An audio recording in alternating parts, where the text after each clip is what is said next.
러시아와 우크라이나의 전쟁이 계속되고 있는 가운데 황당한 소식이 들려왔습니다. 우크라이나 건물의 옥상으로 향하던 러시아의 저격수들이 엘리베이터에 갇혔다는 것인데요.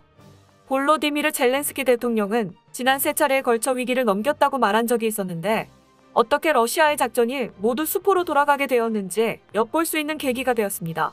한편 지난 3일 러시아 측 장군을 은밀하게 제거한 우크라이나 저격수는 또다시 러시아의 중령 2명을 저격해 러시아 주요 인사들을 두려움에 떨게 만들고 있는데요. 특히 이 모든 비극의 발단이 된 러시아 대통령은 크렘린궁 밖으로 나오기를 극도로 꺼려하고 있다고 하는데 어떻게 된 일인지 자세하게 알아보겠습니다. 우크라이나는 2차 대전에서는 물론 현재 이르기까지 사상 최고의 여성 저격수로 꼽히는 루드밀라 파블리첸코를 배출한 나라로 유명한데요. 루드밀라는 2차 대전 당시 세바스토폴 공방전 등에서 불과 10개월이라는 짧은 기간 동안 309명의 적군을 하늘로 돌려보낸 어마무시한 성과를 이뤄냈습니다. 그때부터 전문가들은 우크라이나가 오랜 역사와 전통을 자랑하는 저격수 강국이라는 평가를 내리고 있었는데요. 실제로 우크라이나 국방부는 러시아 침공을 앞둔 지난 1월 말에도 30여 초 분량의 저격수 훈련 영상을 이례적으로 공개해 화제가 되었죠. 특히 사격 위치가 발각되는 것을 피하기 위해 건물 내부의 깊숙한 위치에서 사격하는 모습이 눈에 띄었습니다. 이때 저격수들이 사용한 총은 지난 2019년에 우크라이나에서 자체 개발한 최신형 UAR-10 반자동 저격 소총으로 최대 1.2km 떨어진 표적을 정확히 맞출 수 있는 것으로 알려졌는데요. 명사수 루드밀라의 영혼은 아직도 우크라이나 영토를 수호하고 있는 것인지 지난 3일에는 러시아 중부군사령부 제41연합군 부사령관인 안드레이 수코베츠키 소장이 저격수에 의해 유명을 달리한 것으로 나타났습니다. 영국 데일리 메일에 따르면 당시 안드레이 소장은 러시아군 부대원들에게 연설 중이었던 것으로 나타났는데요. 그는 공수부대원 출신으로 2014년 러시아가 우크라이나의 크림반도를 강제 합병할 때 기여한 공로를 인정받아 훈장을 받기도 했습니다. 이 소식은 우크라이나 전쟁이 시작된 이후 전사한 최고위 관계자라는 점에서 모스크바 수뇌부를 큰 충격에 빠뜨렸는데요. 여기에 더해 지난 7일에는 우크라이나 총참모부에서 공식 페이스북을 통해 우크라이나군이 하르키우 인근의 도시 추이브를 탈환했고 이 과정에서 러시아군 드미트리 사프로노프 중령과 부사령관 데니스 글레보프 중령이 제거되었다고 밝혀 러시아군 내부를 발칵 뒤집어 놓았습니다. 날이 갈수록 우크라이나의 명사수들은 정확도를 더해가며 러시아군 지휘부를 위협하고 있는데요.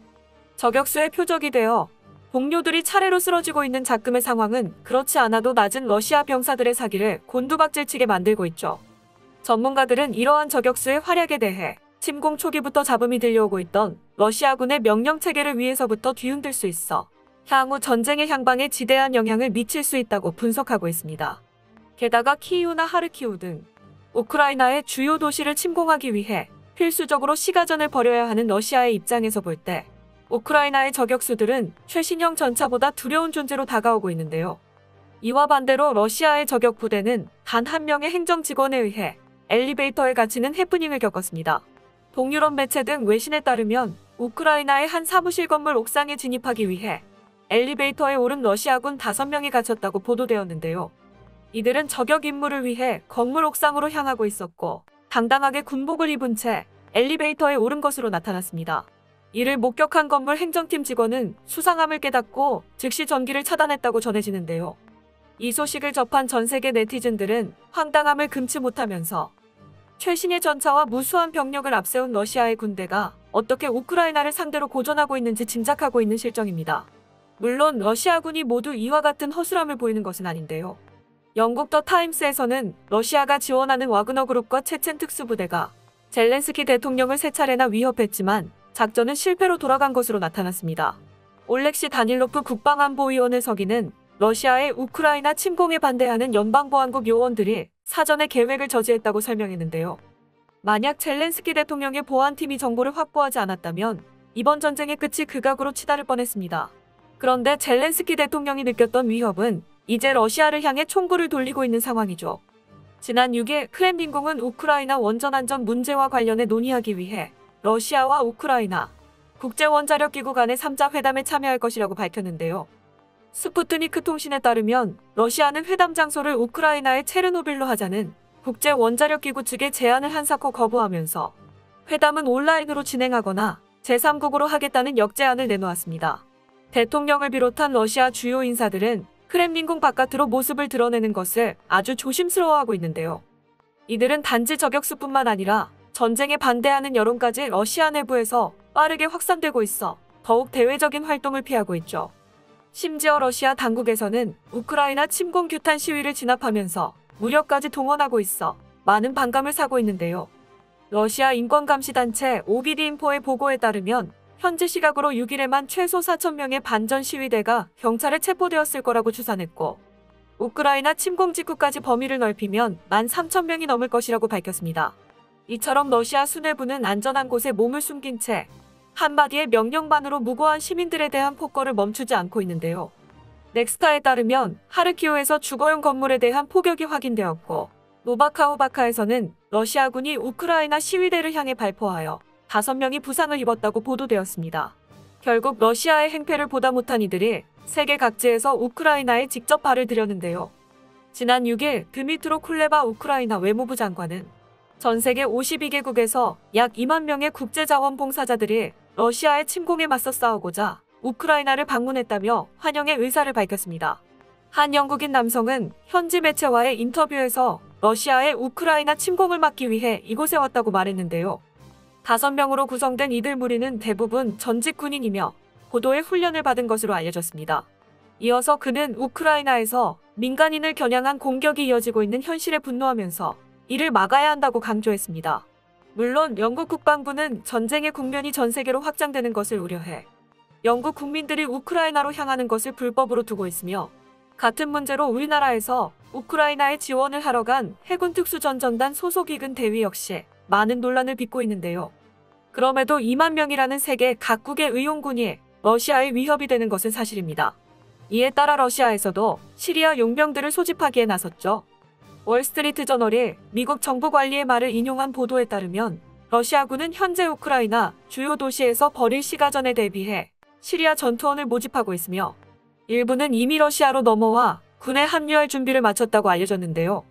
게다가 러시아 남부 체첸공화국도 러시아를 도와 우크라이나에 파병한 사실이 지난달 말에 확인되면서 징집병이 대다수인 러시아 병사들이 10년 이상의 경험을 쌓은 용병들로 대체된다면 전쟁은 또다시 새로운 국면을 맞이할 것이라는 분석이 나오고 있습니다. 실제로 미국 싱크탱크 전쟁학연구소의 카파렐라 연구원은 양측 모두 외부 전력 수혈에 눈을 돌리고 있는 것과 관련해 이번 전쟁이 세계 각국의 전투원들이 모이는 전장으로 양상이 바뀌고 있다고 말했습니다. 시리아에서 외국 전투원을 모집해 우크라이나로 배치하는 러시아의 전략은 이번 전쟁을 세계로 확대하려는 것이라는 카파렐라 연구원의 말처럼 이제는 그 어떤 나라도 우크라이나를 둘러싼 전쟁에서 눈을 돌릴 수 없는 상황까지 치닫고 말았는데요. 전쟁의 아픔을 누구보다 뼈저리게 알고 있는 우리나라는 국방력 강화에 더욱 박차를 가하고 있습니다. 특히 명사수의 나라로 알려진 우리나라이기에 이번 우크라이나 저격수들의 맹활약을 지켜본 많은 사람들이 국산 저격 소총에 관심을 기울이고 있는 실정입니다. 2013년만 하더라도 특수전 부대를 중심으로 보급되던 저격 소총은 조준경과 탄약 등 많은 부분에서 수입에 의존하고 있었는데요. 그런데 지난달 26일 방위사업청에서 2012년부터 2020년까지 추진한 저격용 소총 및 관측경 보병부대 전력화가 완료되었다는 소식이 들려왔습니다. 이로써 우리 군은 저격수와 관측수 모두 국산 장비를 사용하게 되었죠. 현재 한국군에서 운용하고 있는 K-14 저격용 소총은 야전 보병 대대급 작전 활용에 적합한 화기로 알려져 있는데요. 사격 시 반동을 최소화해 명중률을 높이는 볼트 액션 방식을 사용하고 있는 K-14는 1km 내에서 정밀 사격이 가능한 위협적인 무기입니다. 게다가 관측경은 주간 망원경을 이용하여 약 1.5에서 2.5km 밖에 있는 사람까지 조준할 수 있고 안개가 껴도 관측할 수 있는데요. 열상 카메라는 위장 또는 은폐된 표적을 미광 증폭식의 야간 조준경보다 신속하게 탐지해냅니다. 특히 고정밀 레이저를 이용한 거리 측정기는 2에서 4km 이상 떨어진 표적의 거리를 정확하게 측정하고 관측경 렌즈의 편광 필터를 사용하여 유리창이나 물체의 표면에서 반사되는 빛을 차단해 관측 성능을 향상시킨 것으로 나타났습니다. 이처럼 우리나라는 꾸준한 성능 개선으로 인해 최강의 저격 소총을 만들어냈는데요. 대한민국 국방부는 실제로 저격총을 운용할 사수의 역량이 중요한 것을 인지하고 있기 때문에 특전사 양성에도 많은 노력을 기울이고 있죠. 국방TV는 지난해 4월 육군 특수전학교의 저격수 교육과정을 소개하면서 대한민국의 저격수의 선별 과정이 얼마나 까다로운지 설명했습니다.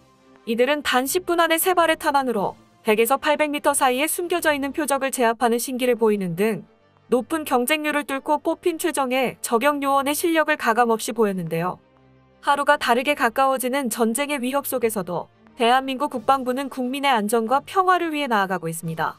전쟁에 휘말린 모든 사람들이 무사하기를 바라면서 종전의 소식이 들려올 날을 기대하겠습니다. 끝까지 시청해주셔서 감사합니다.